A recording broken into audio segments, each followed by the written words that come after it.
is sitting here. So is our first speaker here? Yes, yes. Okay. No, no, no.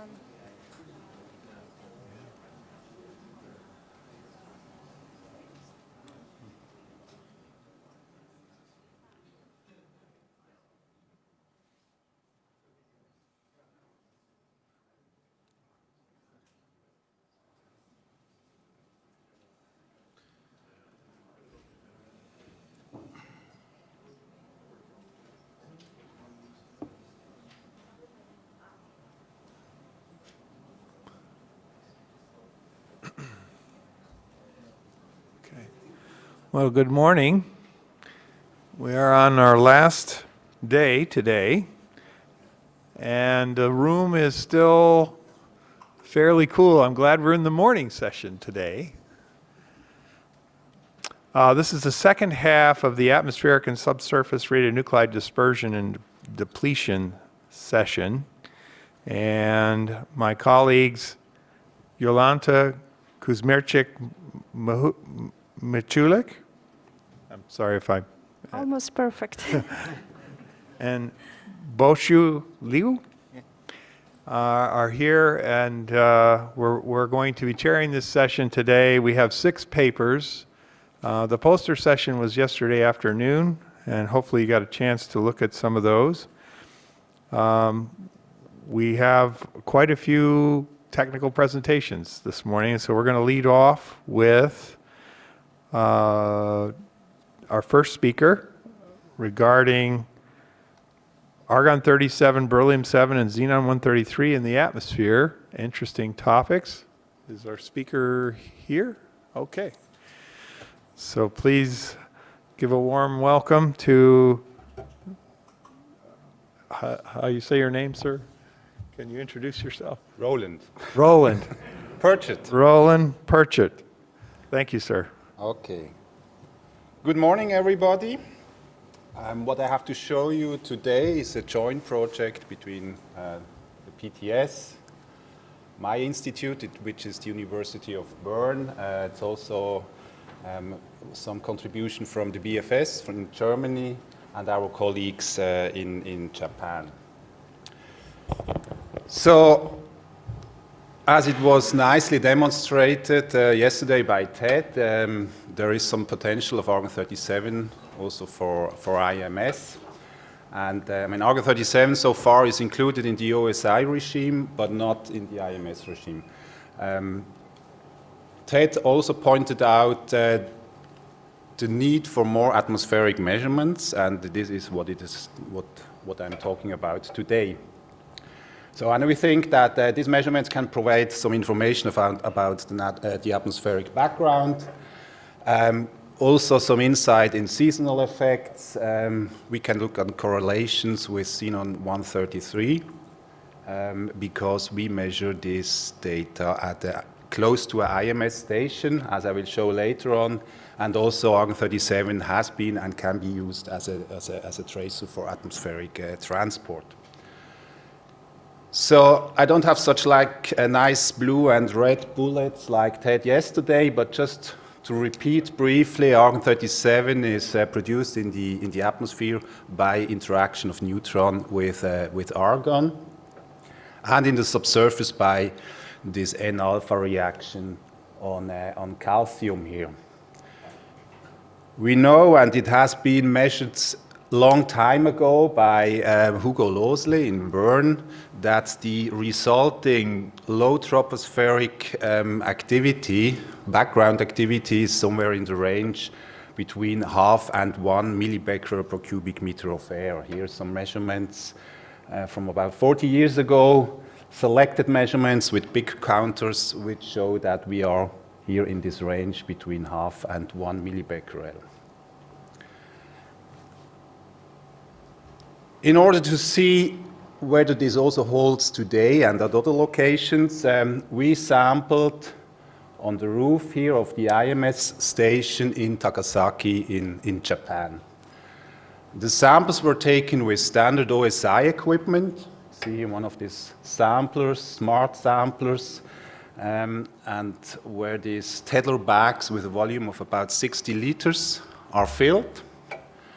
And these bags are shipped to our lab in Bern.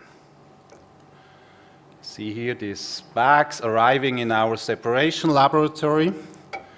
The sample size, total sample size, is about 80 to 100 liters of air. The shipping time, roughly 1 to 2 weeks, up to 3 weeks. Measuring time, half to 1 week. Our counter volumes between 50 and 100 cc, resulting in an MDC of between about 1 and 3 millibecquerel per cubic meter of air. So that's the reality because of the relatively small sample size and the relatively long shipping time. The activity are measured in our underground lab in Bern. And on the next slide here, I already want to show you these results, which cover, in the meanwhile, we started with these measurements in January 2016. Until today, we have about 1 sample every 2 to 3 weeks. MDC are here in these triangles, the values in the blue dots. And you see, most values are close or below the MDC here in this range between 1 and 2 millibecquerel per cubic meter of air. However, there are some samples which show slightly elevated values above MDC, and this is mostly the topic of my talk today, to discuss what could cause this variation which we see here. Also a remark here that here these arrows indicate the time of the 2 tests in North Korea in 2016, where we cannot see a significant increase of activity at any time after these tests. Some statistics. We measure this argon 37 in atmospheric air in Bern since a long time, and here some the histogram of the measurements over the last about 8 years compared with these Takasaki values. And as you can see, and also from the numbers here, it looks very similar. We have here 70 samples, here in the meanwhile 40 samples. The mean and the median are very similar, and also the scatter of the values look very similar. So these are the 2 largest records we have in the meanwhile, and at 2 different locations, and they look very similar. And we focus now on this range here above MDC of these slightly elevated values, and discuss what could be the cause of these elevated values. And we propose 3 mechanisms for that today. One is inflow of stratospheric air masses. The other one is that we have degassing of soil air, which I will show, which is enriched in argon 37. And the last possibility are emissions from nuclear installations. These 3 hypotheses. And in order to distinguish between these 3 possibilities, we need a marker. And we have here, because we are at the IMS station, we have also beryllium-7, lead-212, and xenon-133 measurements. Beryllium-7 is produced mainly in the stratosphere here. You can see here this production profile with this clear elevated production at high elevation. It's eventually transported into the troposphere, attached to aerosol, and is measured at the station, and it's washed out by rain events. It's similar for the lead. It's a product of radon-220, which escapes from the soil, for example, which decays finally to lead-212, also attaches to aerosols and is measured at the station, and the xenon, of course, 133, which could be an indicator for emissions from a nuclear installation. So these are our 3 markers. And the question is now, how strong are the end member activities of argon 37 for these 3 scenarios? For example, now the stratospheric end member. These here some calculations, very old calculations, which as a function of altitude and latitude here, which we see here in the low troposphere, we have this range between, below 1 millibecquerel, but we see here in the stratosphere, we have a range up to 13, so about 10, slightly above millibecquerel per cubic meter of air. So if we bring down this air, that could eventually cause some variations. The question is how we bring down this air. First of all, we also confirmed these calculations by sampling air in this airplane here, where we could extract the proportion of stratospheric air masses by additional parameters. And you see here the relationship between the proportion of this air mass, stratospheric air mass versus argon-37, and we are very close to this range from the model. So again, how we bring this air down to the troposphere, and Pierre here investigated that a little bit in more detail. We need a vertical downward movement of stratospheric air masses, which bring this stratospheric air down. And here is an idealized picture of such a situation that with this vertical movement. And here the barometric map showing this situation for one of the elevated values in February 2016. And Pierre carried out investigated all weather situations during these measurements, and classified some situation where we expect low activity and high activity based on the stratospheric air mass inflow. And that's the result of these statistics. Here in red, and for this table here is for argon-37 values below 2 milli, so the low values and the high values, and you see clearly that for the high values here, almost always we have this cyclonic system situation where we have preferential inflow of the stratospheric air masses. That's not a proof, but it's some indication what could lead to this effect. Okay. Low pressure also affects gas transport in the soil. We know that from measurements, we measured in the soil up to 150 millibecquerel per cubic meter of air at some locations. So we know this air is enriched, and Sophie did some, and also Charles Carrigan did some simulations for a variation of calcium and other parameters, showing that we can expect this range as function of depth up to 500 millibecquerel per cubic meter of soil air is possible. If we take now a very extreme scenario briefly, that we say, okay, 10 meters of soil air is just venting in the atmosphere during a barometric low situation or during washing out during a rainy vent. And if we release that from a porosity soil of 30% into a 100-meter atmosphere, that would result in an atmospheric concentration here of 15 millibecquerel. This is likely an order of magnitude or too high estimate, but it gives a range of the maximum range we can expect from this process. And last but not least, we also measured argon-37 at the stack of two types of reactors so far. Here of a 400 megawatt boiling water reactor and a 1.4 gigawatt power pressurized water reactor. And the argon-37 concentration at the stack in both cases was about 25 millibecquerel per cubic meter of air. Airflow at the stack, both cases about 300 cubic meter per hour, which results in an emission rate of 8 megabecquerel per hour. From that, we can calculate some dispersion of this activity, and this activity results in likely very low argon-37 activities further away than a few kilometers from the plant. But this is probably the weakest point here, and for what comes out of these power plants and other nuclear installation, we need certainly more data.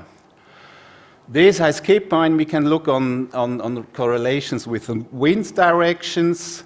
I won't come directly now to the comparison with the beryllium, xenon, and lead concentrations.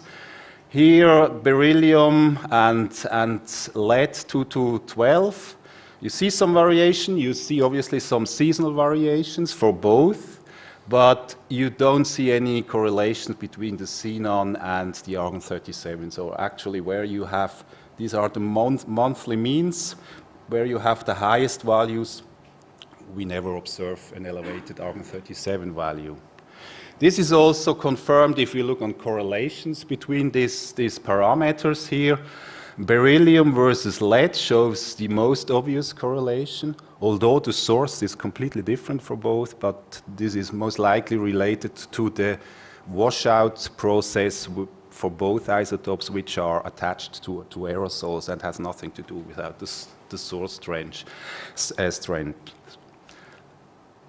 Also now here at the bottom, correlations between xenon, beryllium and lead with argon-37, and within our uncertainties, there is clearly no obvious correlation, which would help us to distinguish between the three possible scenarios. In contrast, most of the elevated argon-37 values here are observed during times where the xenon 133 is low. I have to make clear here that the sampling is not carried out at the same air masses for these three isotopes and argon-37. Argon-37 is kind of, as you saw, independently sampled in these Tedlar bags. So a comparison is not 100% straightforward here, but is a first indication. And with that, I come to the conclusions, which say that we have now the first time in a relatively long and extensive record of tropospheric argon-37 activity concentrations at the location of an IMS station. Not any, it's Takasaki, which is also has some relevance. All values are below 10 millibecquerel so far. We proposed these three potential sources. As I explained, the source strength for all of these possibilities is most likely relatively low, which leads also to this missing correlation. Clearly, we need more investigations about the characterization of emissions from power plants and nuclear installations, and this is the topic of our next talk from Anna Heise here, which is a very important topic. And last but not least, we can conclude that the absence so far from clearly elevated background values is also demonstrates the potential of argon-37, as Ted explained, for an IMS investigations, especially in high background areas. And maybe the last point is that if we want to see, or if we want to investigate in more detail these atmospheric variations, we likely need bigger air samples and higher sensitivities in order to distinguish between these possibilities, because the variations are so small. This was carried out with standard OSI equipment. 100 liters of air is completely sufficient for us for subsoil gases, but for atmospheric measurements, we come to a limit concerning the precision. Thank you.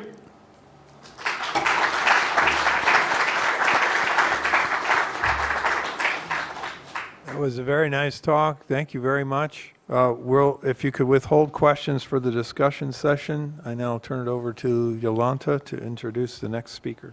So now we would like to invite the second speaker, Anna Heise. She will tell about the first calculations of production of argon-37 in nuclear power plants. Okay, good morning everybody. Thank you for the introduction. As you just have heard, my name is Anna Heise. I'm a PhD student at the University of Hamburg. And today I want to present to you the first part of my PhD work, which again is about argon, and this time about model calculations and nuclear power plants. So let's get started. When you face a nuclear explosion and you want to verify if this event was actually nuclear or not, you have basically two options. So the first one is you stay low level, go there for an on-site inspection and look out for some argon measurements. The other possibility is that you stick with the international monitoring system and look for some xenon ratios. So this is a very well-established scientific method, but if you have a look at the list of all the tests carried out so far by North Korea, you see that there are only very few measurements by stations so far.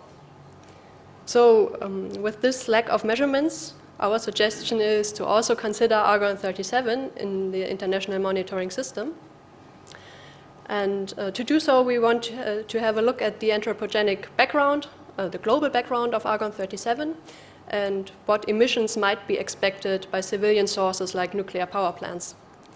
So in this work, we have a look at two different isotopes, namely argon-37 and argon-41. And why we also consider argon-41, I'll explain to you in a minute. Both are very suitable for measurements due to their half-life time. And argon-37 is produced in nuclear explosions. You have seen this in the previous talks. When a high-energy, fast-moving neutron is emitted from the explosion, it reacts with the calcium-40 atom in the soil surrounding the test site, which then emits an alpha particle and decays to argon-37.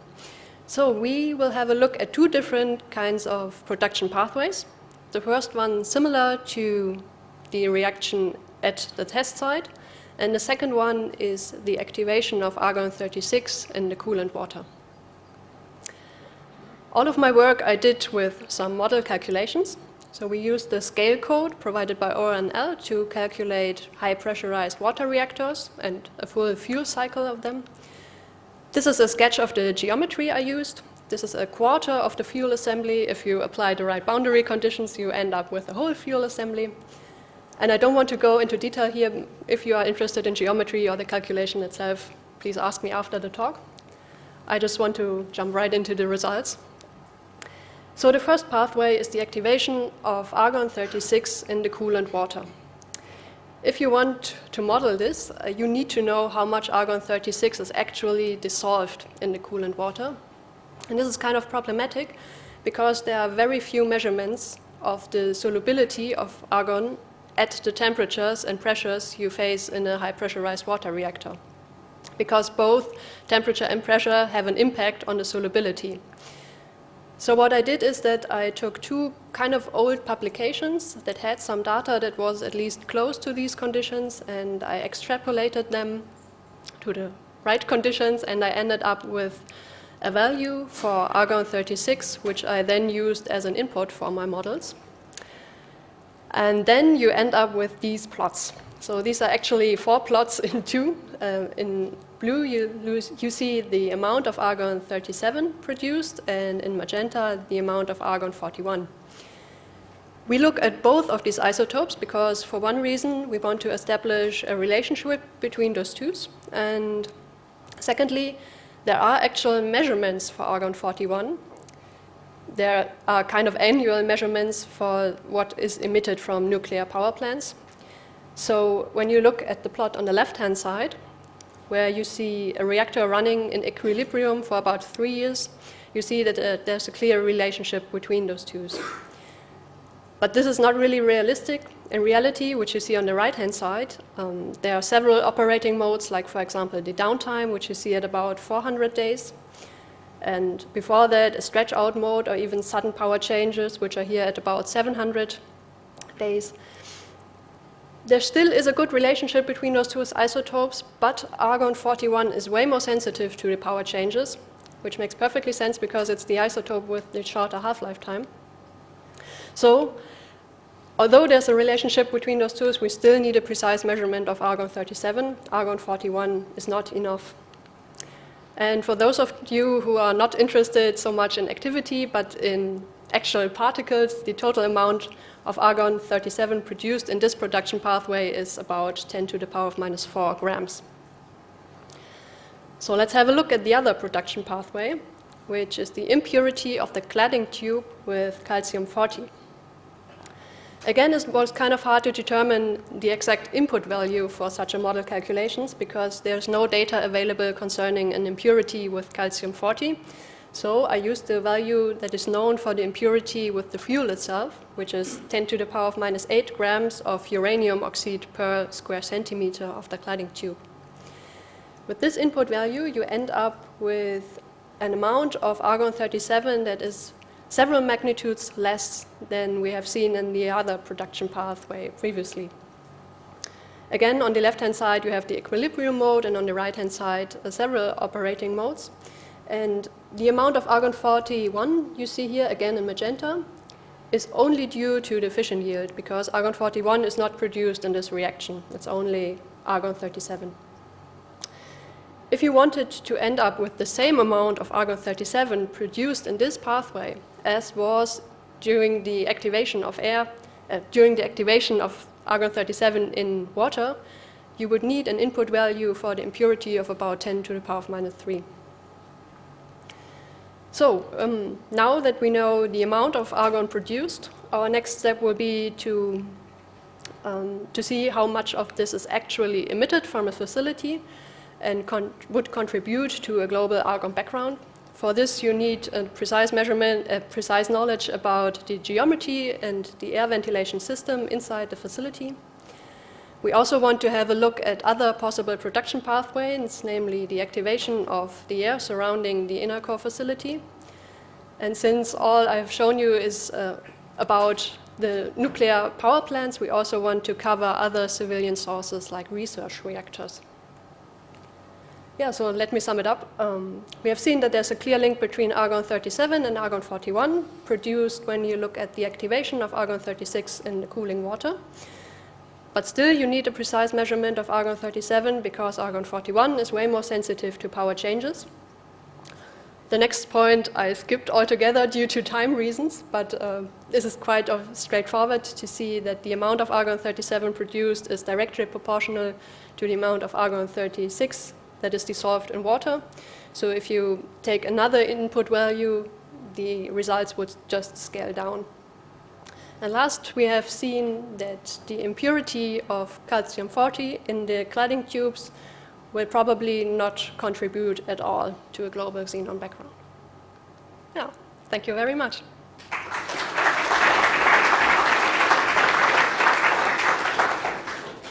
Thank you very much for this interesting talk. I think we can allow for one or two questions before the next presenter. So if you have any questions to Anna, please.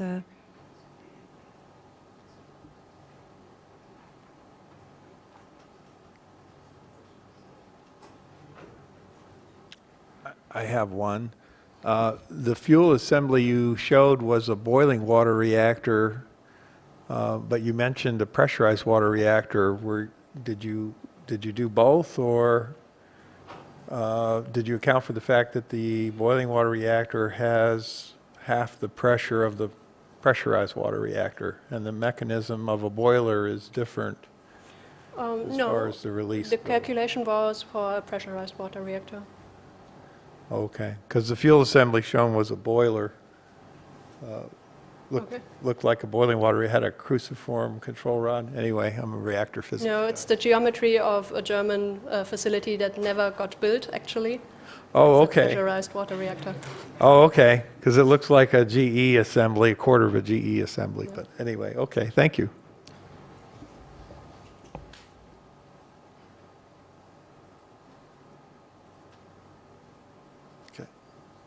So now we can move to the next presenter.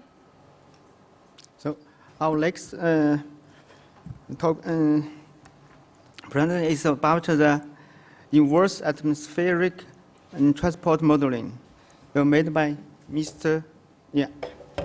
De Moiter. Okay, thank you. So it's quite a long title, and it will deal about atmospheric transport modeling, determining the source location, the source term, and its uncertainty quantification. But while reviewing the presentation, I thought that the title was still not long enough, so I would like to add long range to it, to stress that I will deal on the long range.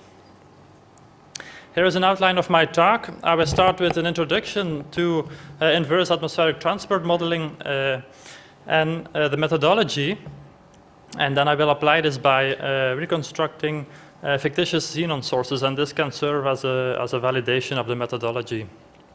Then next, this will be applied to the Takasaki xenon detections in February last year. And to end, I will provide the uncertainty quantification on the source location. The first slide just shows a bit of the problem. So this is not too technically. The IMS will consist of at least 40 monitoring systems equipped with noble gas detectors. And if a detection takes place, atmospheric transport modeling can help to determine the source location and other source parameters, which is depicted on the left schematically. Now, there is a problem that is that inverse modeling is generally ill-posed. A certain detection can be explained by a weak source nearby, but it can also be explained by a remote strong source and even any source in between. And let's call this ambiguity, and at least part of this ambiguity can be removed by combining information from multiple stations. So that is by combining both detections and non-detections. We can put this a bit more mathematically.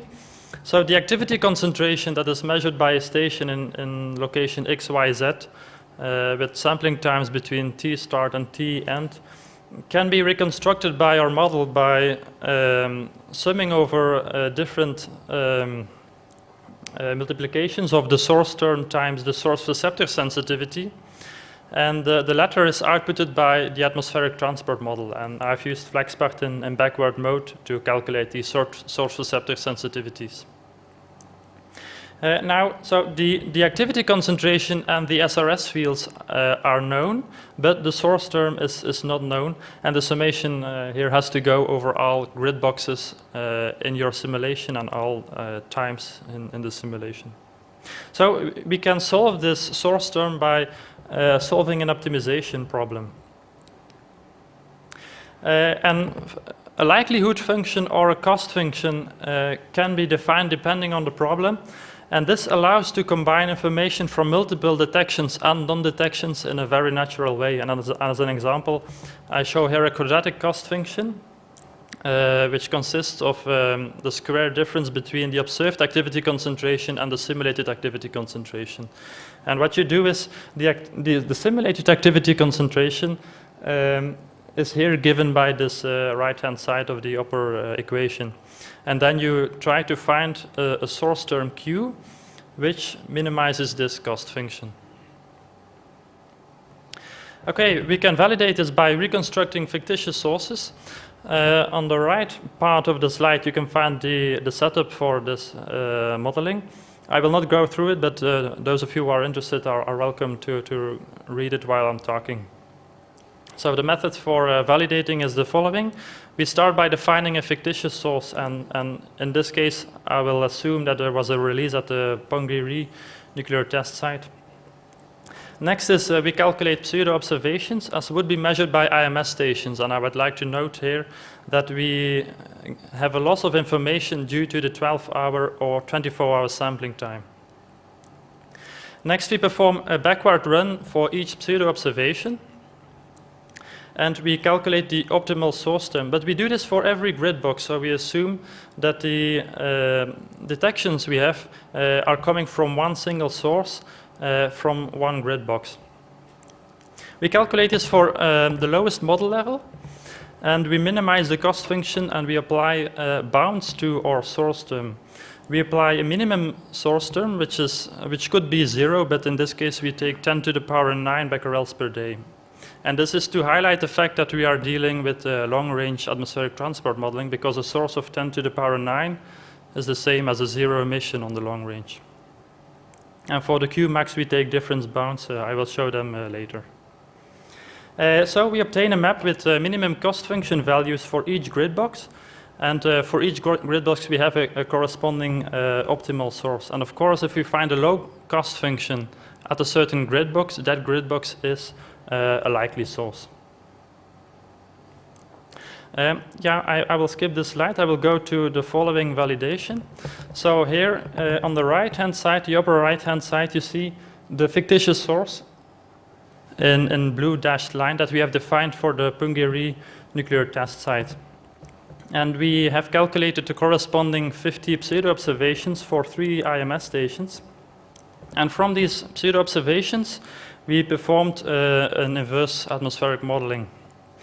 You can find here on this map the square of the cost function, and this can be interpreted as a root mean square error with the difference between the observed activity concentration and the simulated activity concentration. And the upper part of the slide shows results for a time-independent source reconstruction, which is obviously not a good idea for this highly time varying source, while the upper part, the lower part allows our reconstructed source term to change with time. So here for the time-independent case, we see that the Pyongyri nuclear test site is not a likely source in our inverse modeling, while quite some grid boxes further downwind, or upwind in this case, are more likely sources, although the root mean square error is still quite high. When we allow the source to vary with time in the lower part of the slide, we see that now new regions show up as likely sources, and in particular, there is now a purple area around the DPRK nuclear test site, and this is the most likely source when looking at root mean square error. However, I would like to emphasize that there is quite some area here that shows low cost functions, and this is what I call due to network uncertainty. That is, if you would have more observations and more network stations in our IMS system, this ambiguity would not be present. So this is all these grid boxes which are shown with a low cost function can explain the observations, or the pseudo observations in this case. And then on the bottom right part, you see the reconstructed source, which more or less nicely match with the true source for the correct source location. Now I will apply this methodology to the Takasaki detections in February 2016, and I'm lucky we are near the end of this conference, so I think by now these observations have passed a couple of times in presentations and posters. So there were detections, the detections have been written down in this table, and we have used additional observations from 3 stations around this period of these detections. So we've considered RN45, RN38, and RN77. And we perform a backward calculation, and the results are shown here. In the upper part, we apply a bound on our maximum emission from 10 to the power 12 becquerels per day. And we see that only a very small part, a small number of grid boxes are shown as likely sources. And even then, the cost function is quite high, or the root mean square error.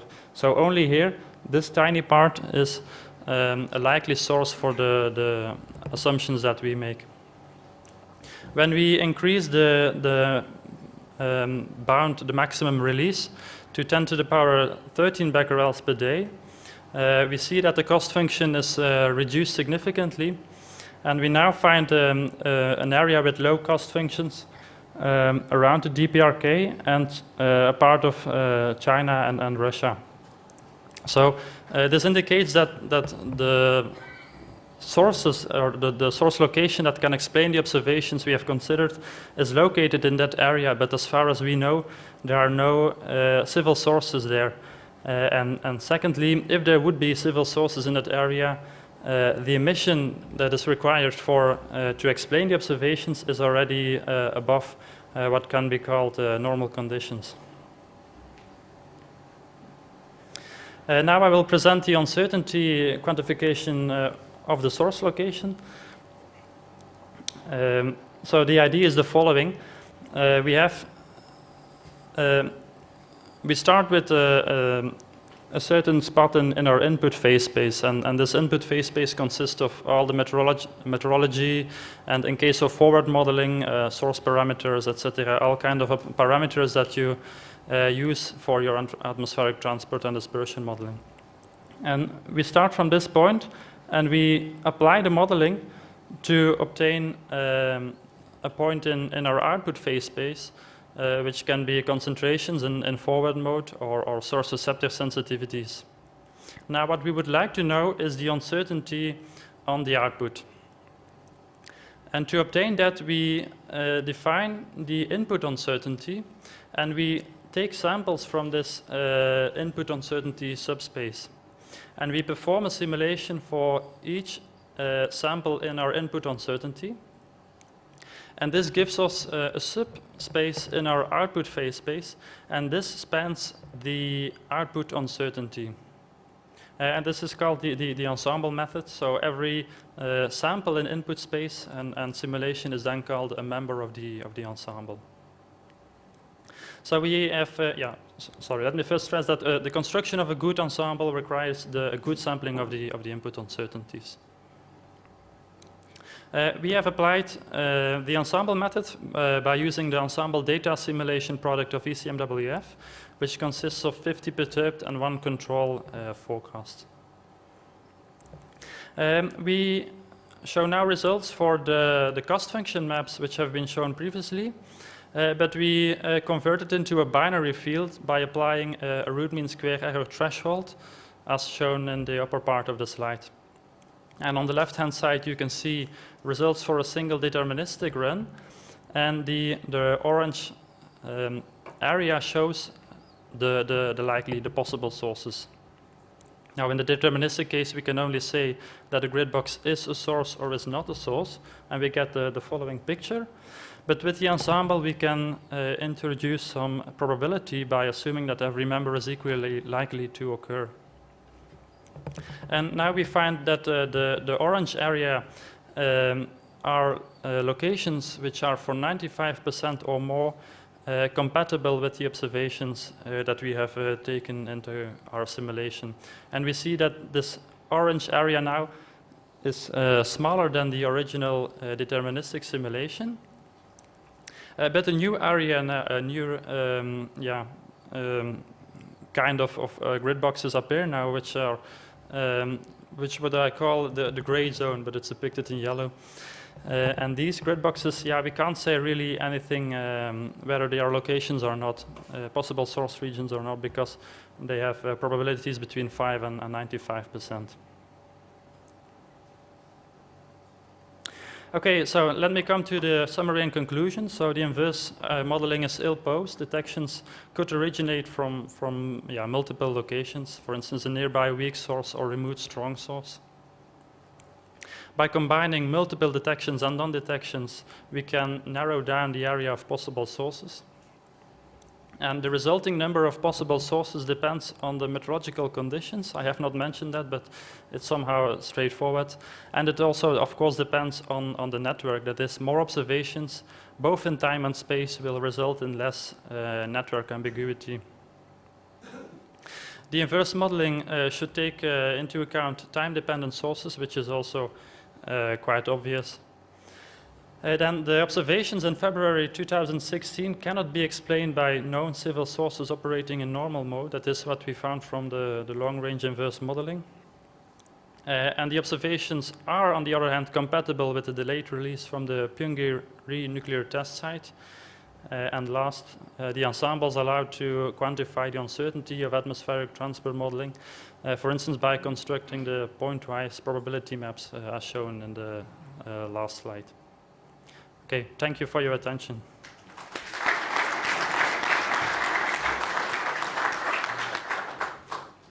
A very interesting presentation. Now is the time for discussion and question. So, first. When you generate your pseudo operation for the verification case, did you have some perturbation or random error added to that? So the only perturbations are coming from the meteorology.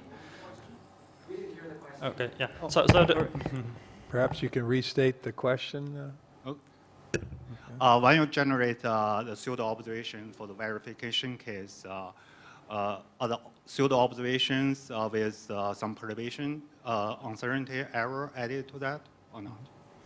Now, so on the validation of the fictitious xenon sources, I did not apply any perturbations because, yeah, we want to validate the inverse modeling method. So adding additional uncertainty makes no sense for our purposes in that case. But from my experience, if you have the perfect model and observation based on that one, and probably you should be able to get better results than the one you showed. Yeah, but we have applied the sampling from as done by the IMS stations. So that means a 12-hour or 24-hour sampling, and this implies a loss of information. That could be a reason. Okay, Yeah. thank you. Yeah. Mr. Tate? Mr. Tate? First, I'd like to say this is a great session. Peter, great talk. Anna and Roland, just great talks this morning. Peter, I love the way you explained the uncertainties. I think it's very explainable to people like me who don't understand ATM. So I really applaud the way you're doing that. I wonder in your analysis of the DPRK test if you could use the xenon isotopic ratio as a constraint. You know, based on when the observation was made at the station and based on the expected xenon isotopic ratios, you can constrain the distant ones probably, because xenon 135 has a 9-hour half-life. So there would be some constraint you might be able to apply, if not in every case, or if not in this case, some cases. So it's something you might want to try to fold in if you already haven't done that. Yeah, I've looked to Xenon 131M, but not to Xenon 135. So yeah, thanks for the suggestion. Okay. Thank you for your presentation. I have a question concerning the station you choose for the other IMS station you choose. So why justify the fact that you choose the station in Mongolia and the one from the US instead of the Chinese CNX-20 and CNX-22? That's my first question. My second question is related to the atmospheric transport modeling itself. So I would like to know if your uncertainty takes into account that the value you have on February 2016 comes from several unknown sources, and then also the detectors you use, they might have not seen something because one source can impact several detectors, but also several sources can only impact one detector. Can you give me your thought on that? Yeah, Thank sure. you. Regarding your first question, so if I remember well, at least I think one of the stations in Russia was not operating at that time.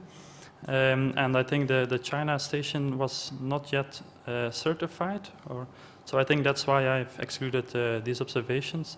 And regarding your second question, yeah, that's an assumption that we make, that it's coming from one single source, but it's based on two ideas. First, in atmospheric transport modeling, the results span a huge range of orders of magnitude. So that gives some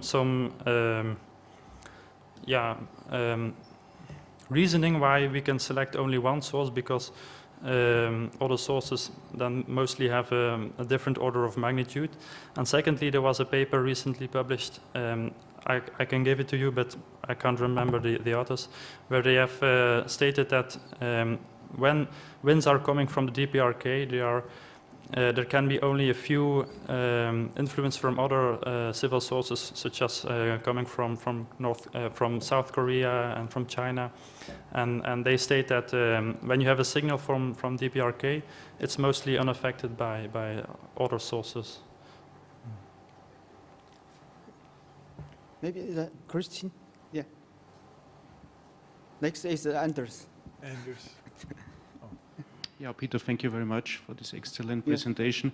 So you did 51 evaluations of your cost function.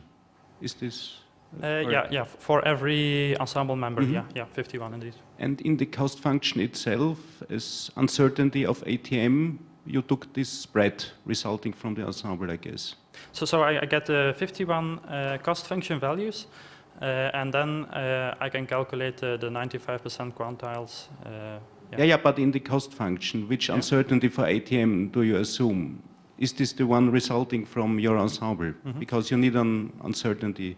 Yeah, but I've shown that the cost function, which is a square difference between the activity concentration and the simulated and the observed activity concentration. So there is no uncertainty in the cost function itself. I apply this for each ensemble member separately, so no uncertainty goes into the cost function. Thank you. Yeah. Okay, Anders. Okay, thank you. Yeah, just one question regarding the data you used, the observations. You said how many was it, like 50? 51 observations. Were they all detections, or was that also non-detections included? And if that was the case, did you put those as zeros or as a small number with large uncertainty? How did you handle that? Yeah, so I've used both detections and non-detections, and the non-detections I've treated them as zero concentration. But I would like to also note that the effect or the sensitivity of the results to the inclusion of the number of observations is quite small. Only the detections really contribute to the maps that I've shown. So this number 51, it's somewhat arbitrary, but if you include slightly more or less observations, the results are robust for that. Okay, yeah. Maybe we can also have some question about the previous two. So we have three presentations in this time. Okay. Thank you for your interesting presentation. I'd like to ask about slide 15. If it's,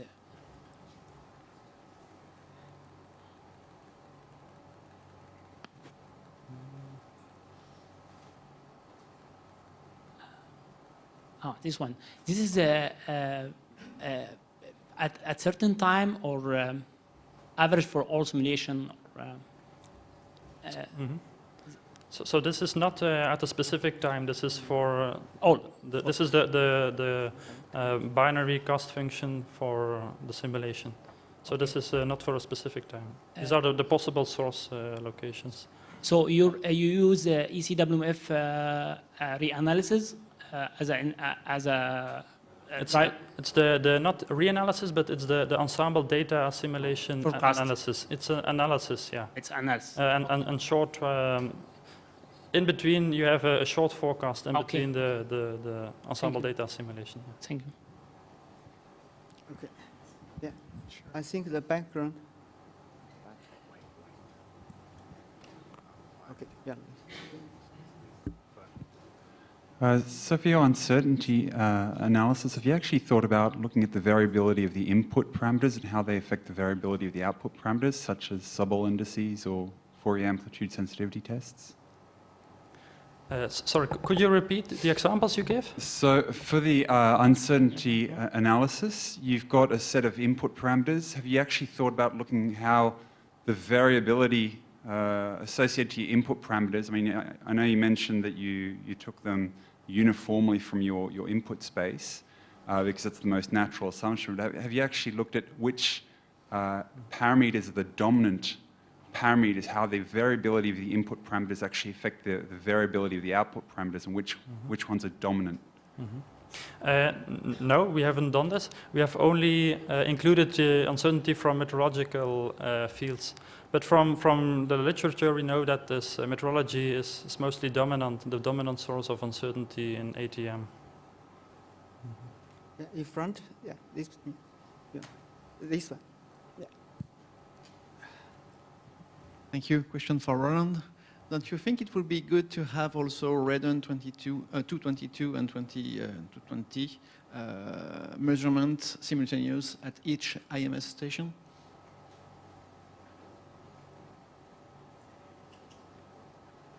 Absolutely. I mean, radon 22 would be much more suitable for distinguish these sources, especially the soil source, than the lead 212. But that's not included at the moment, as far as I know, and these are the data we have. But I mean, that's something that could be proposed that for future studies also, I mean, that's relatively easy to measure also radon at the time when we take these argon-37 samples. Absolutely, yeah.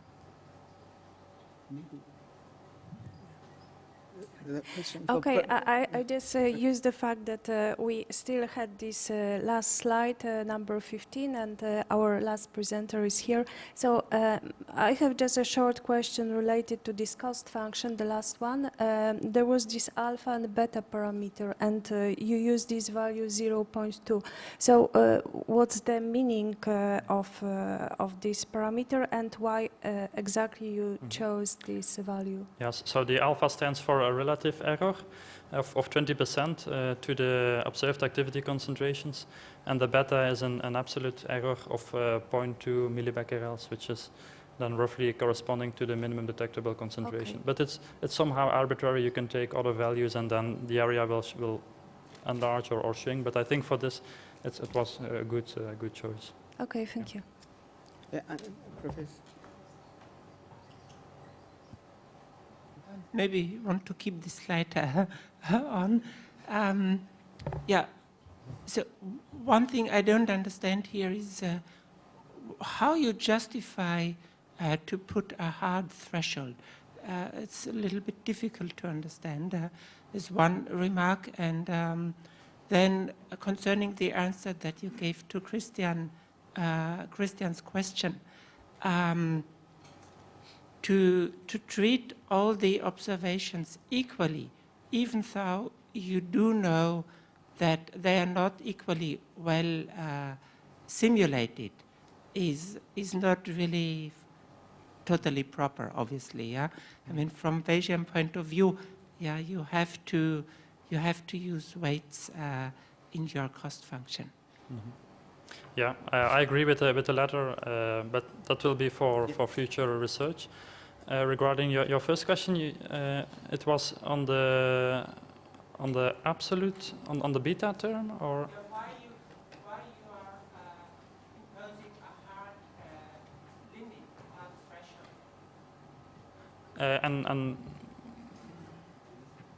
I mean, this is a how can you like put a hard threshold and say I exclude these areas? Mm-hmm. Yeah, I mean, okay. It's not really a threshold. It's just like, yeah, low values or something. Yeah, that's true, but it's for practical reasons. Yeah, you can take another threshold, or you can look at the cost function maps, which gives a more complete picture, but then you can't visualize uncertainty on these cost function maps. So it's for practical reasons, for visualizing the uncertainty that.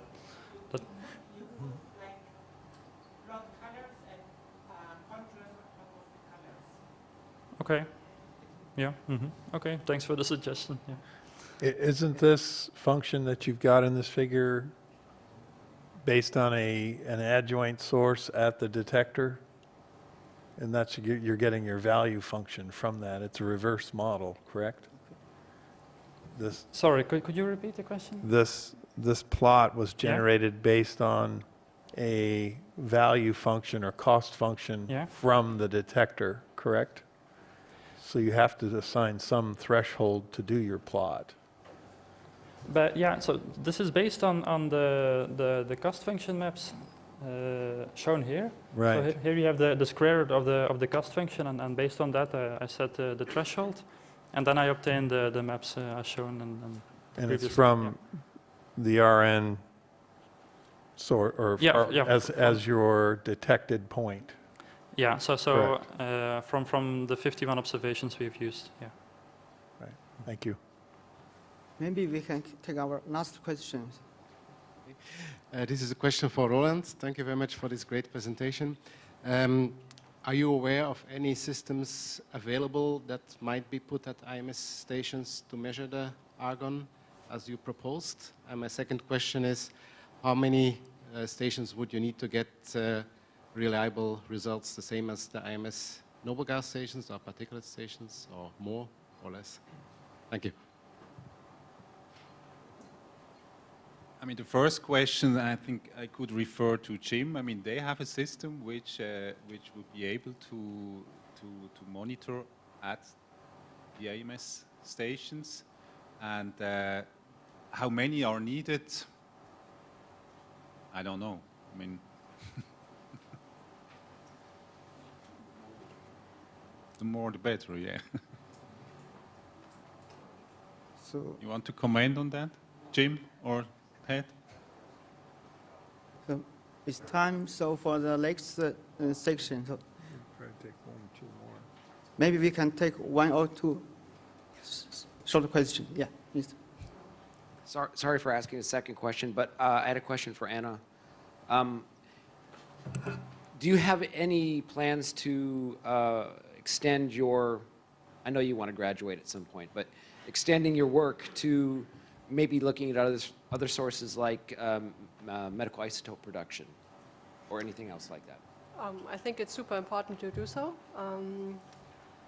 I don't know much about medical isotope facilities, so I don't know which production pathways to consider there. And I don't know if those model calculations I do with scale are suitable for such a facility. So this seems kind of off topic for my personal work. Yeah, my PhD work. Yeah. So, yeah, but it's super interesting. Yeah. So I think we need to close. Yeah. Yeah. If you have any question, maybe you can talk after the presentation. Well, we had quite a lively discussion from the first 3 papers, so I hope that tradition continues. So we're ready to launch the second half of this second session on atmospheric and subsurface radionuclide dispersion. So if you just joined us, we've had a very interesting first half. We're now ready to go on to the next paper, Source Estimation and Atmospheric Modeling Uncertainties. And uncertainty quantification. Saeed McCammer. Yeah, it's good. Good morning, everybody. This presentation continues the same subject which discussed by Mutter about source estimation and atmospheric modeling. The aim of this study is to develop some techniques to quantify the uncertainty by using ensemble atmospheric dispersion modeling. The topics we will talk about the uncertainty in atmospheric modeling, an overview, and the configuration of a numerical experiment, and the result of this numerical experiment. In this numerical experiment, we did 4 types of modeling. Euler atmospheric modeling, forward modeling, and adjoint inverse modeling, and Bayesian inverse modeling by using Bayesian approach. If you look for this flowchart simplify the radionuclide monitoring verification in CTBTO. Begin with sample collection and analysis the radionuclide samples to get a concentration. We also have a meteorological field provided by ECMWF and NSIP, and the main core of this flowchart is the 2 type of modeling, adjoint modeling and inverse modeling. The adjoint modeling begin with meteorological data to get what's called source receptor sensitivity field. The inverse modeling use all available information from radionuclide, from model SRS field, and also barrier information. What we mean by barrier information, maybe some background information from seismic data from other verification regime, also maybe some assumption about the source. We can assume that the source is point source. We can assume continuous release, and so on. The final target is to get a source, to determine the source. Okay, about source uncertainty, the main two input in this, the 2 main input in this procedure is radionuclide and the meteorological field. Both inputs have uncertainties. The uncertainty in meteorological field related to measurements error, representativeness error of some meteorological phenomena are not detected by observation network. Also modeling error due to complexity of atmospheric ocean-land interaction, unresolved atmospheric scale, which needs some parameterization, also turbulence, and sensitivity to the initial and boundary condition. The uncertainty in radionuclide concentration measurement related to instrument accuracy, sampling, or misrepresentative of some samples, also uncertainty in radionuclide analysis.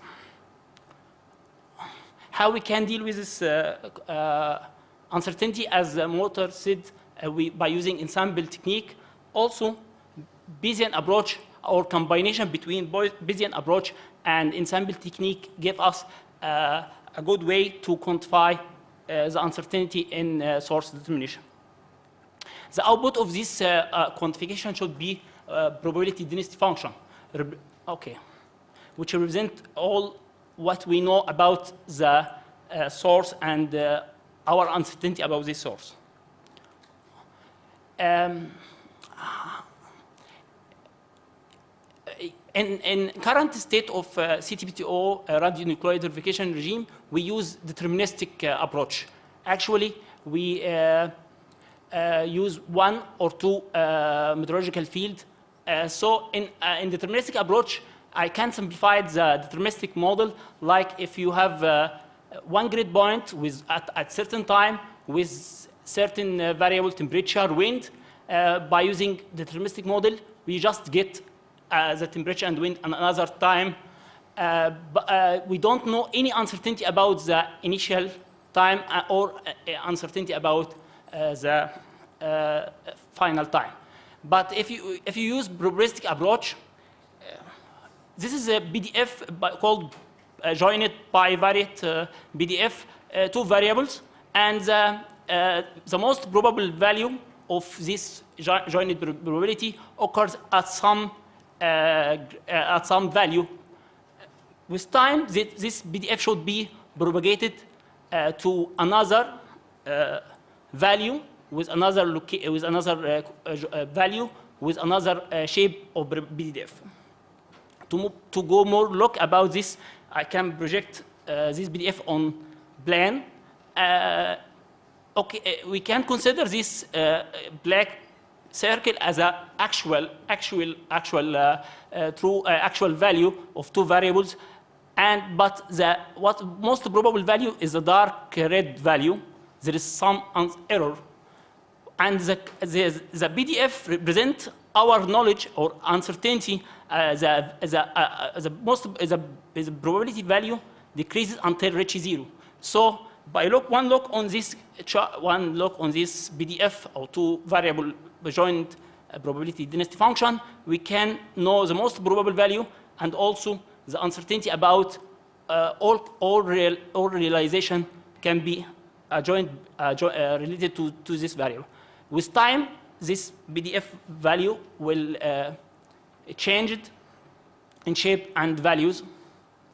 But actually, we can't make analytical approach, analytical probabilistic approach like this, because we need infinite number of values. But we make what's called samples. We take samples of values and make each value can be run deterministically. So at certain value, we can run using atmospheric modeling, model to get another value. So by using sample of the values, we can get sample of the same values at another time. So if we consider these samples as a representation of uncertainty, so we can get our uncertainty from beginning to end. Configuration of our experiment. In the top, this is chart of current approach of inverse determination, source determination. And our experiment looks like this. We begin with NSIP reanalysis. We're running WRF model with 17 atmospheric 17 physics and bound layer schemes, we get the output which will be used for FlexApart in forward mode to create what's called synthetic concentration or fictitious concentrations.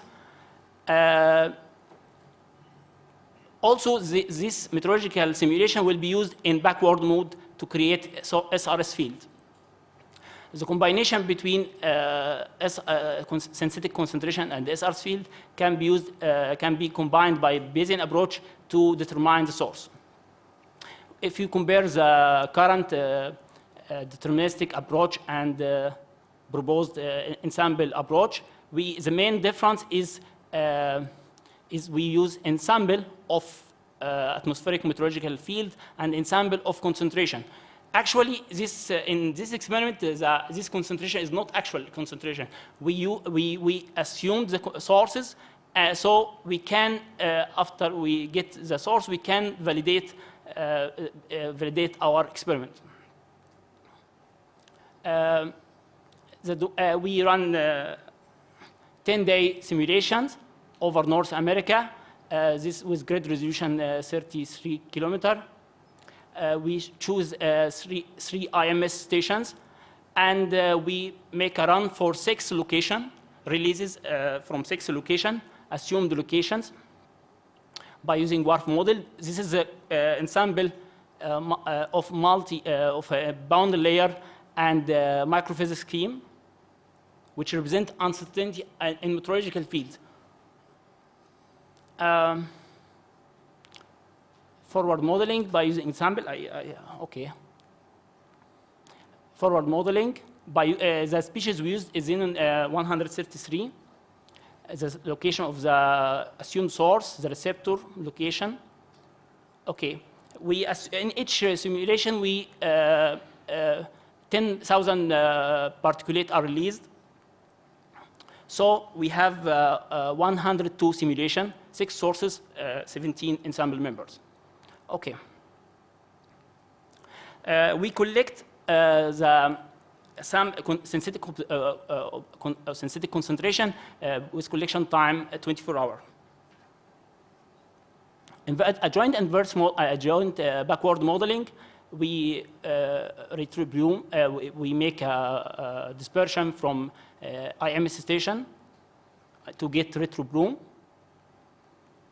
Inverse modeling by assuming each grid point can be in all domain can be source. So this is represent all ignoredness. And we don't have any information. We assume any grid point can be source. Release time is assumed occurred during 1 day, 24 hours. This equation discussed by Mutter. To get estimated concentration from SRS field, the relation between observed concentration at IMS station, in our case is the synthetic observation and synthetic concentration, and SRS field should be linear. Bayesian approach, as we know, we combine all available information, burial information, SRS field, synthetic concentration. I will write the BDF value, posterior BDF value as the equation after 2 slides. This is all experiment. Okay, let us go to results. Yesterday, Rodwell discussed the uncertainty in forecast. Also, there is uncertainty in meteorological field in simulation. When we use reanalysis, also there is uncertainty. The uncertainty can be represented by spaghetti chart like this, or can be represented by standard deviation chart like this. The mean sea level pressure is drawn by contour, and the shaded color represents the standard deviation. So there is a huge uncertainty related to this law, and there is a propagation of uncertainty from west to east with a propagation of flow, of the atmospheric flow. The uncertainty related to barochronicity Okay, I skipped some slides. Okay, uncertainty in forward modeling. With time, we get a bloom from the source, cross red cross, and the blue dot point represents the station, IMS stations. So, for example, at 12 October, RN 74 detect some xenon 133 at some ensemble member, but there is some ensemble member that does not detect xenon.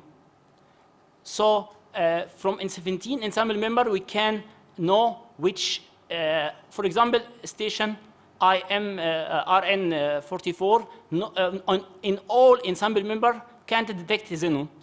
So we can summarize this by using some statistical chart like mean value, or by using median value, standard deviation of all ensemble member, also agreement threshold level.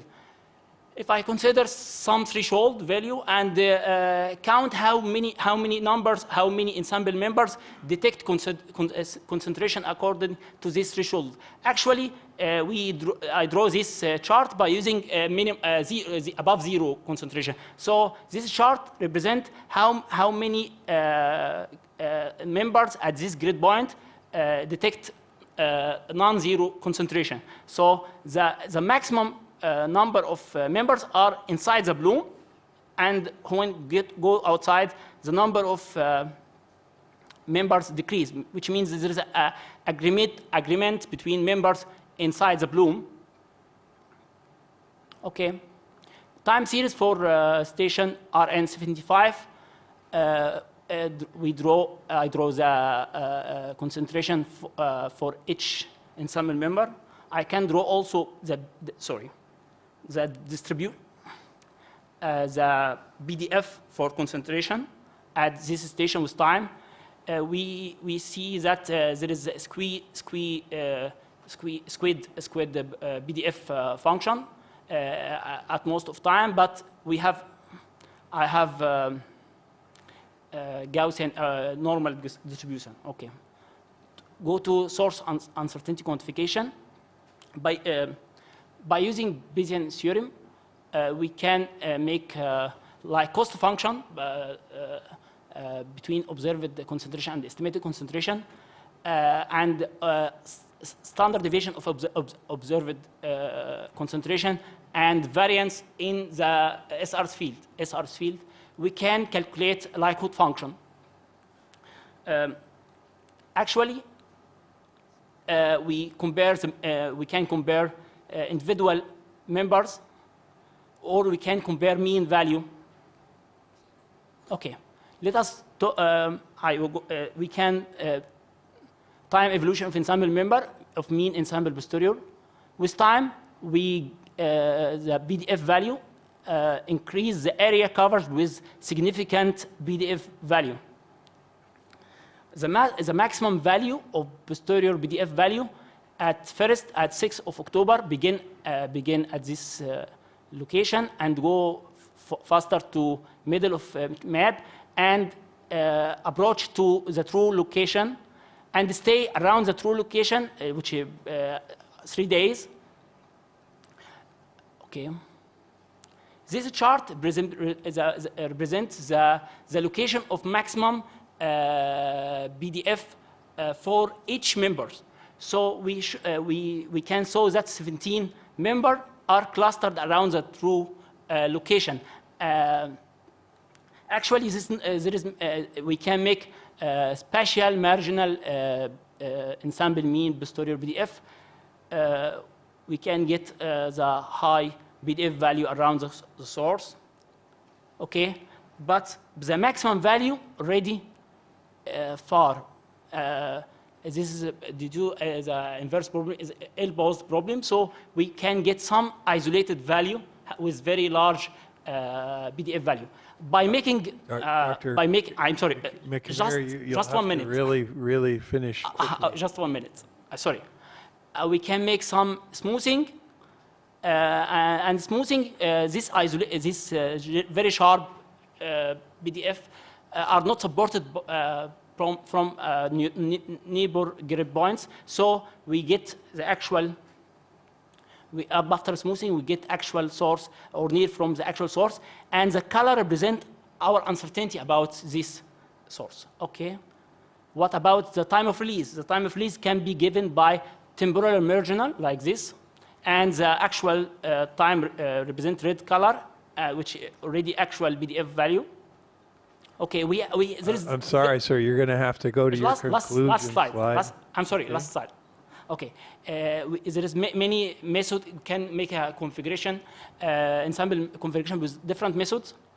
Okay, we can quantify the uncertainty looks like this. This PDF value represent, for example, represent the longitude, the location in longitude, and the dashed bar line represent what's called credible 75% about this location. Finally, we make for all the error in location for all location and the uncertainty for all location. Our conclusion is that in some combination between ensemble technique and the Bayesian approach can quantify the uncertainty in source. Thank you. We're over time, so we'll have to move to the next talk. Please. So the next speaker is Dr. Chai. He will talk about not flex part, but this time high split. Good morning. I'm Tianfeng Chai. Today I'm going to talk about high-split inverse modeling using cap-text data and ensemble dispersion runs. First, I'd like to thank my co-authors, Aristan, Fantin. Both of them are from the NOAA ARL of the United States. I think many of you probably already know the high-split model. It's a Lagrange model. It can represent the air masses using 3D particles as path or in a hybrid mode. It has been widely used in a lot of different applications. On the bottom two figures, we show two operational use. One is for the emergency response system for chemical releases. The bottom right shows the NOAA supporting for the CDBTO backtracking. And the upper right is a cap-text I'm going to discuss later in detail. So, although high-split has been developed for a long time, the inverse modeling for that one is pretty new. For the system, we use a variational approach. So the cost function is defined mainly to measure the differences between simulation results and the observations. In order to make the problem well posed, we need a background term, and sometimes we need to add some other terms such as smoothness. Well, in last Science and Technology meeting here, I presented the results for the Fukushima application. And using the observation from a global network, we can resolve the temporal variation for the released.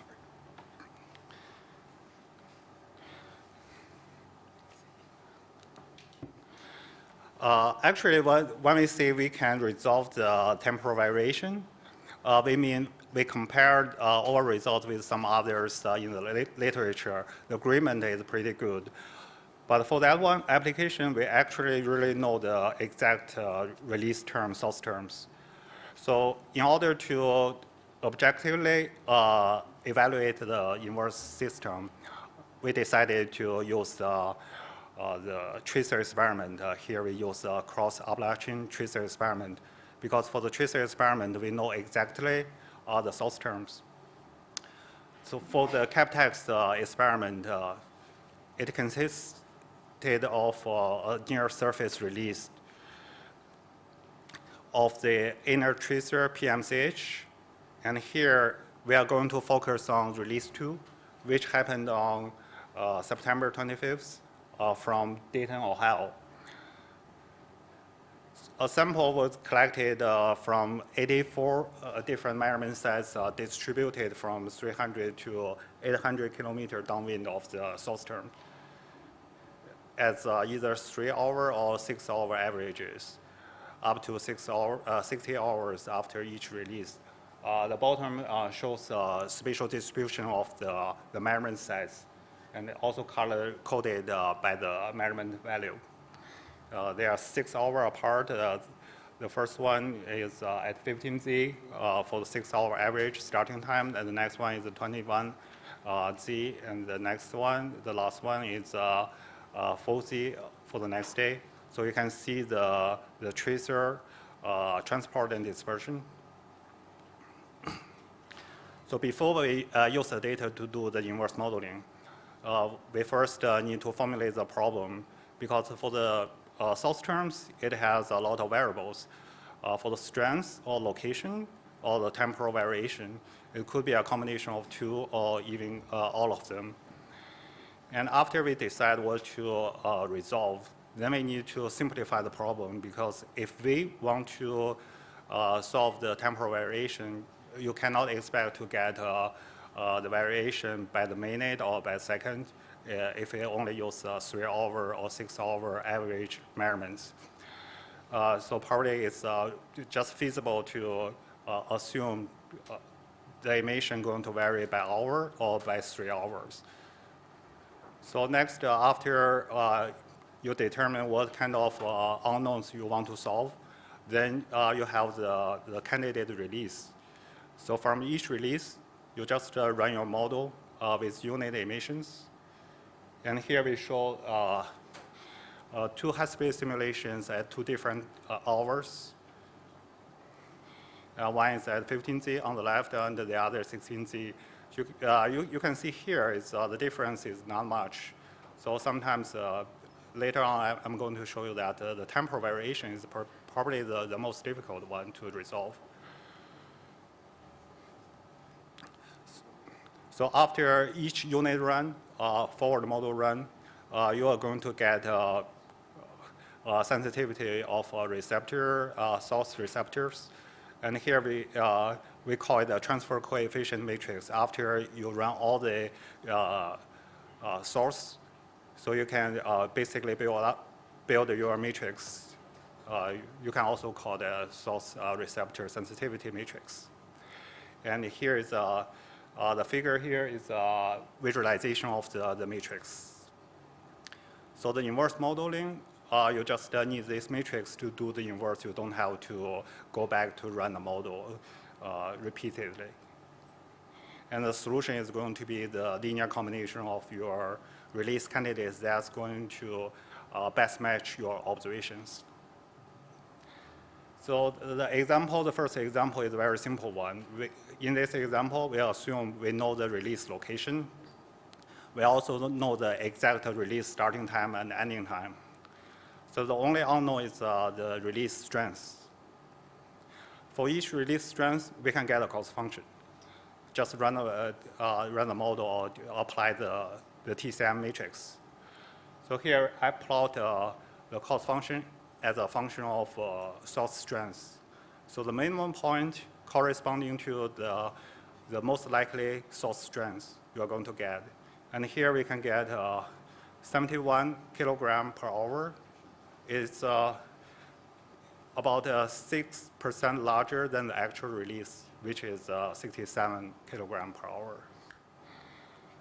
But we all know that all the dispersion model has a lot of uncertainties, mainly from the methodology data.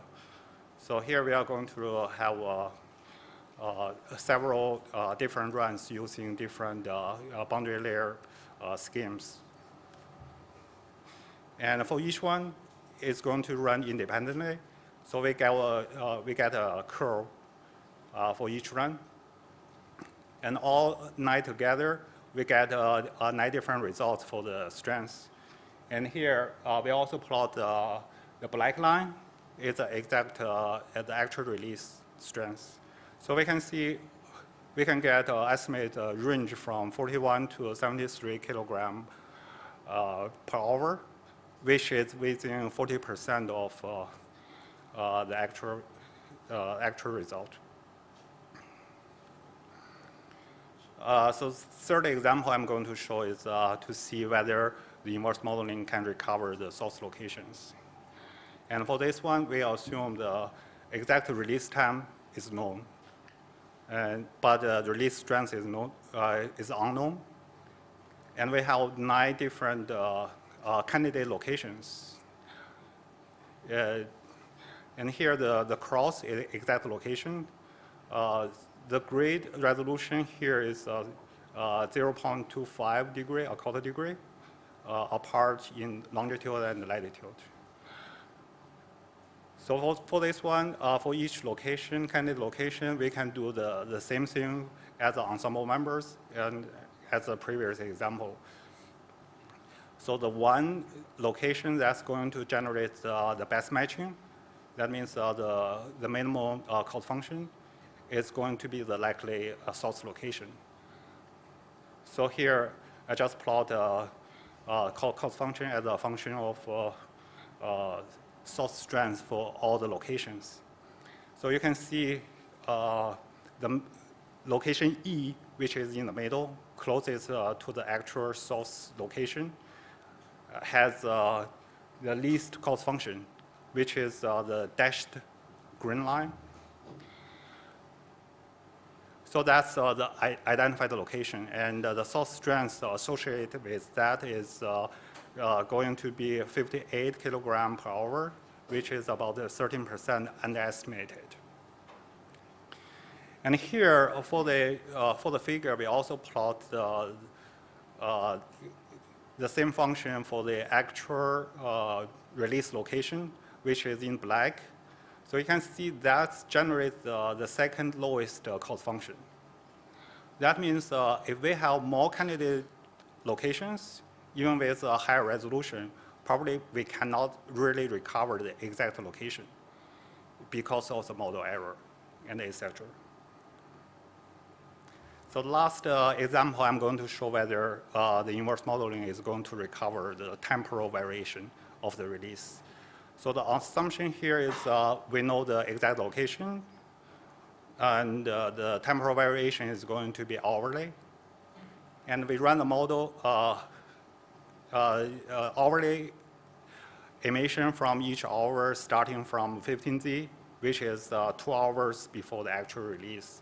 And for each hour, we run until the last measurement. And the results show that after about 1 day, the release terms have no effect on the measurements. So those release terms cannot be constrained. And after hour 20, those release terms can be constrained to be about 0. So here, that's the time series about the emission terms. The green line is the actual release. The red square is our inverse results. So you can see we probably cannot recover the exact shape, and we get 3 non-zero values, which is within a factor of 2 of the actual release strength. And at hour 18, the estimation is 0, but actually there should be a release over there at hour 18 and hour 15. We get almost exact release strength, but at the wrong time. And if we do the average of the magnitude, the strength, the average is about 40% overestimated, which is about the same range we got from the ensemble uncertainties analysis. So if we use the inverse results, use the temporal variation we just got, and compare that with the actual release, we actually found out that the inverse result generates better simulation in terms of matching the observations. So here we show the scatter plots. On the left, it shows simulation using the actual release. on the right, it shows simulation using the inverse results. So we can see if we show the statistics, correlation coefficient, fractional bias, and a figure of meridian space and KSP, and the overall rank, we see that the inverse result gave a rank of about 3.4, which are slightly better than the simulation using the actual release. So that probably means in the model world, the actual release cannot generate good matching. Probably you need to tweak the temporal variation. It's probably due to the model error and a lot of some other things. So we believe that the lack of observations, although we have a lot of observation, but it's only in the order of hundreds. For the past example, like we did one application using satellite data to constrain the volcanic ash release. We found that the satellite data has a lot of grid points. And for each, we have 5 granules for this application, and for each one, the data points range from 4,000 to 15,000. And so using that data, we can constrain 290 variables. The release is going to be a function of time and release height. So using that, the inverse result, we can get a very good matching between the observation and the model simulation. And here on the left column, it shows the model is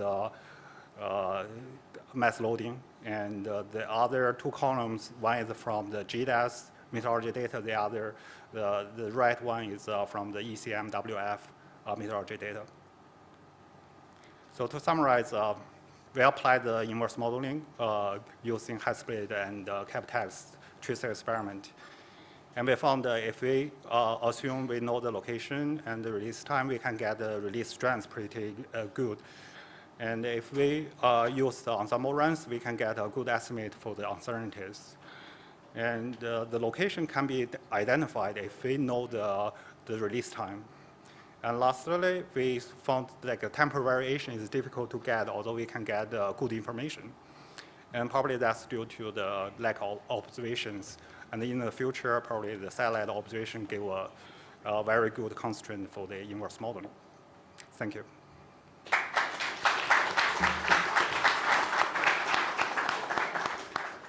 Thank you very much. I think the question will leave for the discussion part. Okay. Next talk is from Yolanta. So please, we are 6 minutes behind, so you still have your 15 minutes. Thank you very much. So it's the last presentation for today's session. I would like to acknowledge my co-authors, Monika Krysta, Martin Kalinowski, Emi Hoffman, and Jonathan Beret. It's a cooperation between CTBTO and ANSTO. The title of this presentation is Long-Range Transport of Xenon 133 Emissions under Convective and Non-Convective Condition. During my presentation, I will give a brief introduction to the topic. I will explain why we started to look at this problem, present a short modeling setup that was used for the simulations. I will talk about convective transport in ATM simulations, and present validation and conclusion.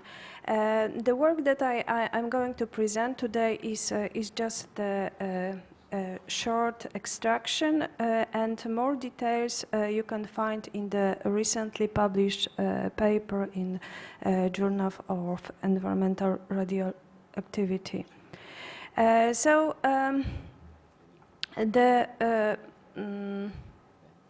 The work started with the question that we get. So in our operational work, we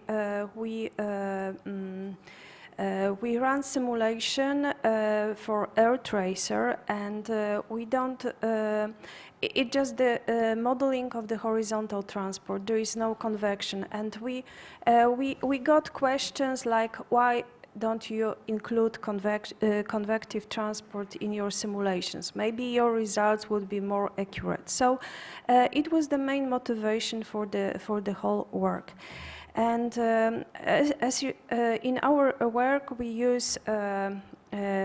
we investigate transport of xenon emission using atmospheric transport modeling system based on Lagrangian particle dispersion model FlexPart.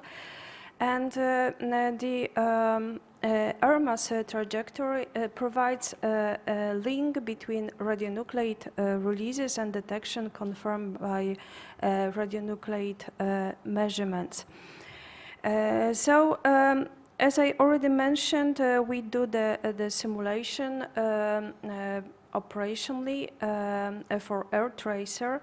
So now the question is if we include convective transport in our simulation, will the result will be better? The domain, our study domain was Australia and facility in Ansto.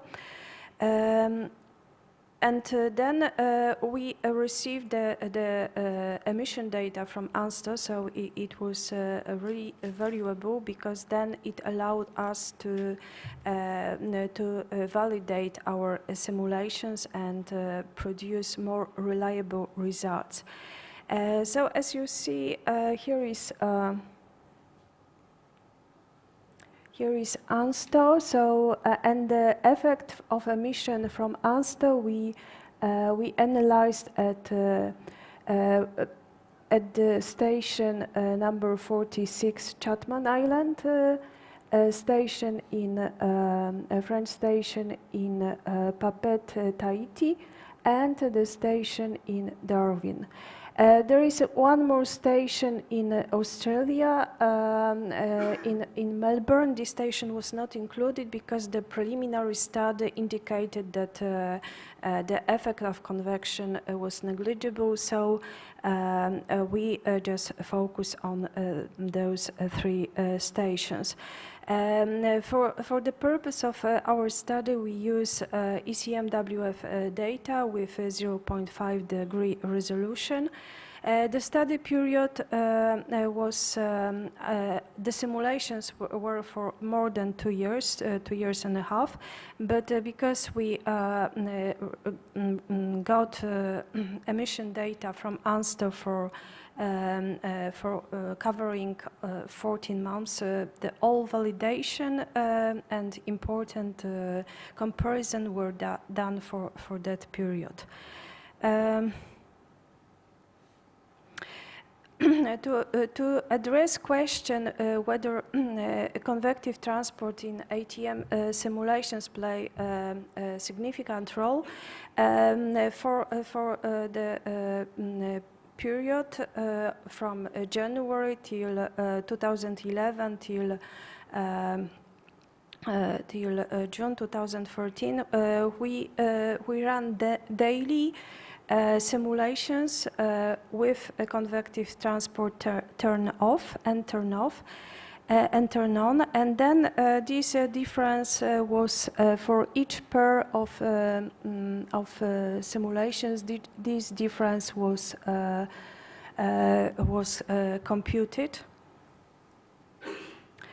And then for each station, the frequency of occurrence, because it turned out that for each station, the results can be either positive or negative. There is no really any specific differences. So when we constructed the frequency of occurrence of positive and negative values, we got the plot like here. So in principle, we can observe the difference between the simulations with the convective transport turn off and turn on. The difference was between minus 0.3 millibecquerel per cubic meter, and also we got values higher than 0.3 millibecquerel per cubic meter. So it's just a kind of a quantitative summary. But then the question is, we just want to know what's the reason of having these positive values and what's the reason of having this negative value. So for that purpose, we selected the shorter period of 2 months that we knew that this is the period for which there will be a high probability of atmospheric convection.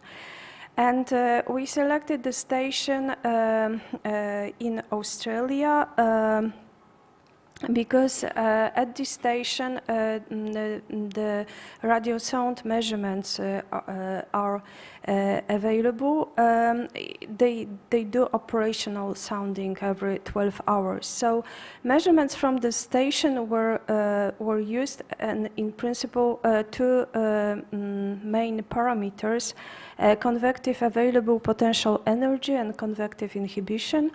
Those 2 parameters are a kind of indicator of the situation with the atmospheric convection. And as you see on this plot, there are some episodes which are characterized by higher CAPE values and lower SIN values, and vice versa. So it seems that this period it was a good period for the study. So when the simulation for this specific period were done in the same way, it means 2 simulations per day, but then the output was also analyzed at 6 vertical layers. So we study the values at the first layer between 0 and 150 meters, so the surface layer, let's say, and then the next layer 500 meter, 1000, 1500, up to 3500. So for each vertical layer we also compare the difference between simulations with the convective transport turn off and turn on. And the left side plot shows the simulations for with the convective transport turn on. On the right, convective transport turn off. So all the lighter bands shows that there were some convective events. Here is especially a kind of plume which demonstrates that something was happening here. In general, the plot on the left side with the convective transport turn on shows that the values are smaller, and if we look, if we enhance this image, then we see that in fact we had something here, a kind of plume, and we have something here as well. The difference between all simulations are just summarized on these light blue plots, and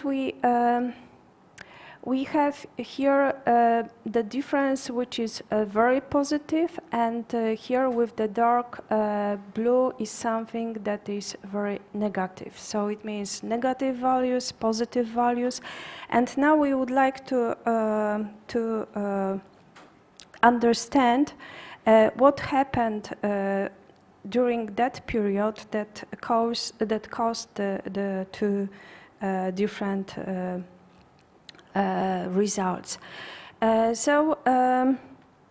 Here on the left side is the same plot with showing the differences, and on the right plot we have 2 parameters presented. So it just the cross on with the red dots are presented is the difference is just the cross section. So it's the difference of just shown the values of this difference at the lowest layer, so between 0 and 150.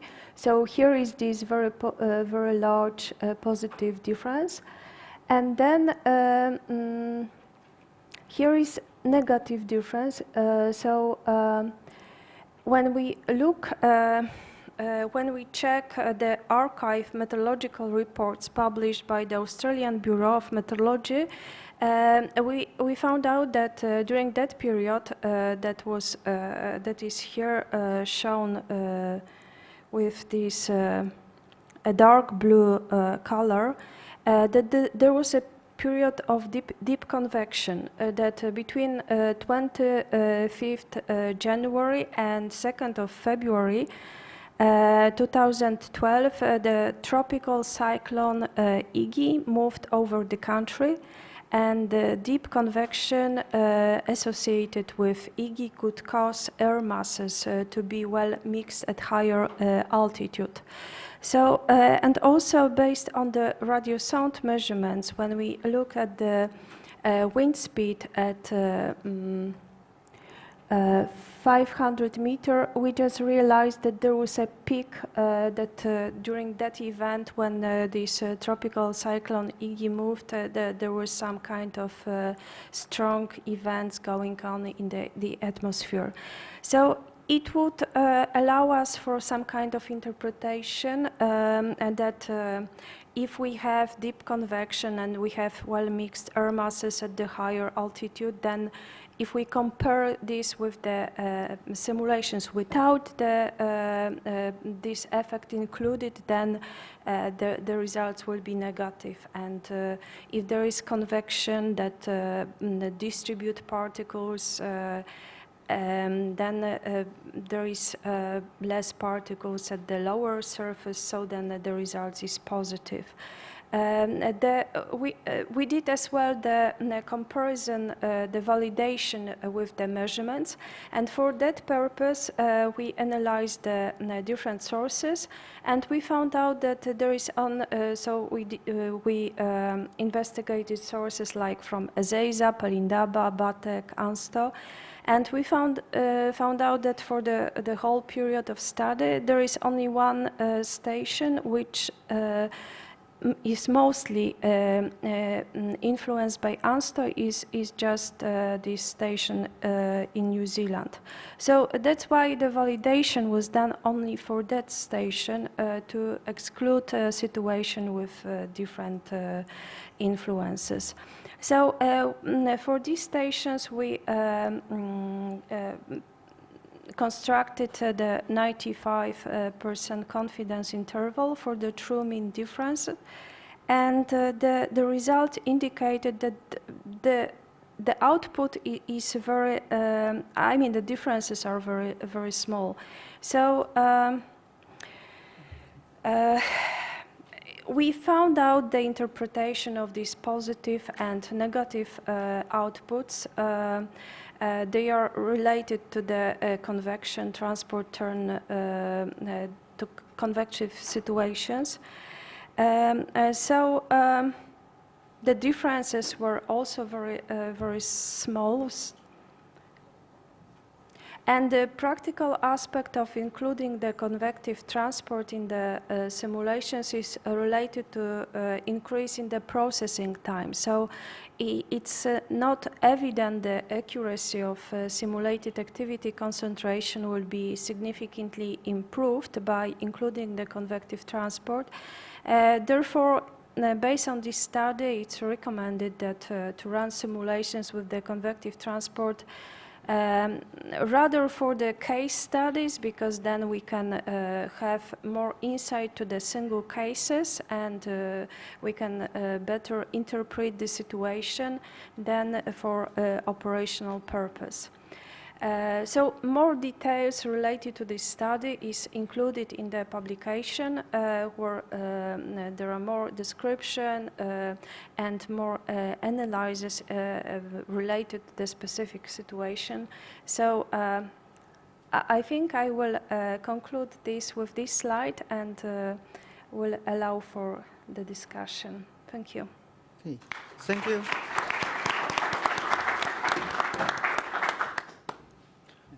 Yes, now we have about 8 minutes, 7 minutes for discussion. So we open the floor to questions. Yeah, please do use the microphones. So my question relates to, I think, any of these presentations on ensemble modeling, probably mostly to the Egyptian gentleman, perhaps. You combined, I think, from each of the members of the ensemble, you create a Bayesian PDF, and then you combine these PDFs afterwards, or and then you combine these PDFs. Oh, yes. Sir, if you could get a microphone.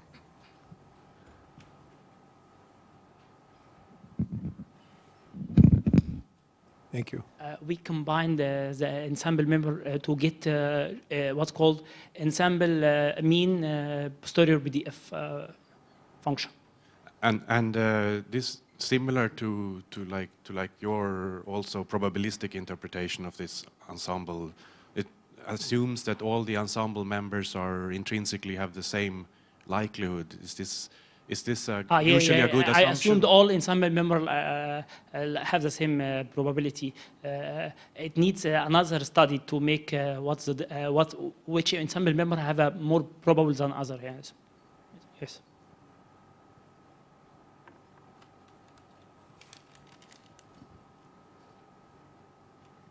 Yeah, I have a question related to the CAPTEX case study. If the speaker would like to come up, if you have slides you want to refer to, please feel free. Yeah. Dr. Chai. So it was not very clear for me whether you actually used sigmas and like background values or not. And if you did, how you would specify these sigmas and background values?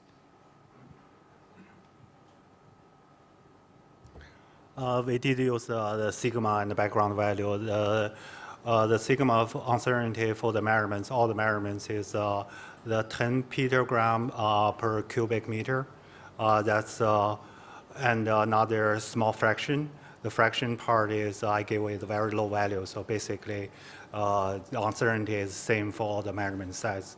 And the background value is about 10 times or 100 times larger than the average value. So.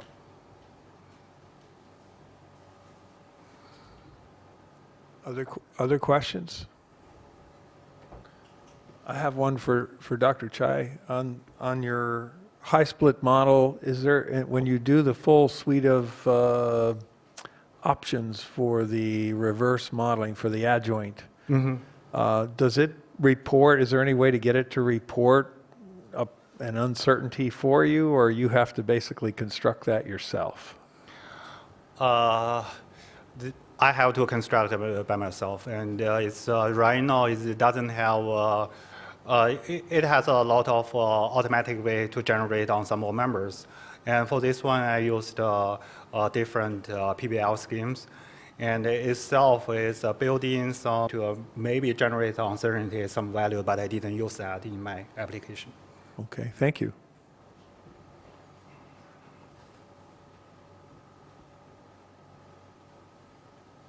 It's a short question for Jolanta. I was just wondering, sort of physically, when you've got convective parameterization, you could imagine that no particles would actually experience the heating that the convective parameterization gives, because some will be going to be heated a lot more, and the rest are going to experience perhaps a slight cooling. So does that sort of mean that that gives some sort of some problem for the tracer advection scheme?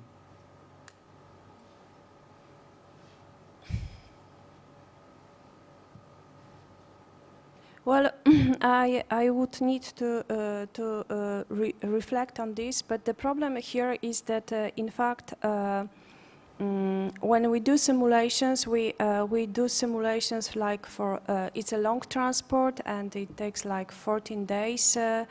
Usually in our standard setup. So it means that on the way there are many different processes that can go in the atmosphere, and because of that, what we observe at the end, it can be it can represent a kind of effect that the resultant effect. So it's really difficult to trace single processes that goes in the atmosphere. So yeah, that's why, as I said, for the operational purpose, when we do is it doesn't make the significant. There is no added value in fact. So. Yeah, and when we did these simulations, I mean, the results were, the values when we compared were, I mean, the difference was slightly positive or slightly negative. So it's because of that, I mean, yeah. Okay, we probably have time for just one more question, and then we'll have to close the session. Any more?